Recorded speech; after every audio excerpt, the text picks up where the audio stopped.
দিয়ে দোয়া করি যেন আল্লাহ পাক আমাদের সকলের উপস্থিতিকে আজকের এই মুবারক মাহফিলকে নিজের পাক দরবারে কবুল করেন। সকলে পড়ুন আল্লাহুম্মা আমিন।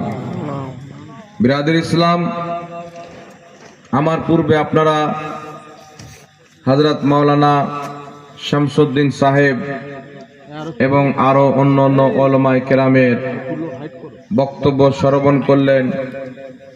আমার আগে কালামে আলা হযরত পাঠ করা হলো। আপনারা নিজের অন্তরের স্থল থেকে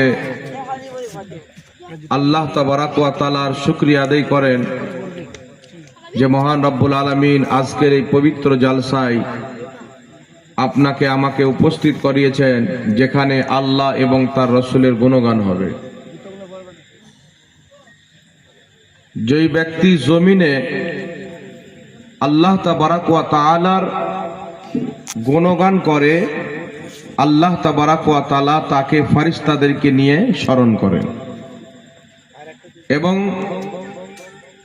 ইসলামিক জালসা, ধর্মীয় সভা এমন একটি পবিত্র সভা, এই পবিত্র জায়গাতে যারা বসে থাকে তাদেরকে তালিবে ইলম বলা হয়। অর্থাৎ আলিম ওলামা কোরআন ও হাদিস